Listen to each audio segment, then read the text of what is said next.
Sinabi lang na bawasan ng pagka-OA. Kasi OA talaga, gano'n talaga mukha ko. Pero, tsaka, sinabihan ako ni Direk Loren na mag-ayos ka dahil artista ka na.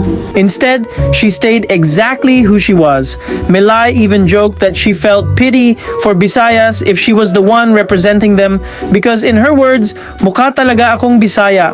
But behind the humor was a sincere message of gratitude. She thanked her home network ABS-CBN for giving her a platform where her Bisaya accent, personality, and natural comedic style were never treated as barriers, but as strengths. Pero hindi ako sinabi na bawasan mo pagka-Bisaya kasi lahat ng role na binigay sa akin, pang Bisaya din. Lahat ng mga MMK din sa akin doon ng mga role, katulong. Hindi parang naging buwan na kasambahay ang aking mga roles. Pero lahat doon talagang taas daw talaga ng rating noon ate Miss Kuan. Oo, powerhouse presentation.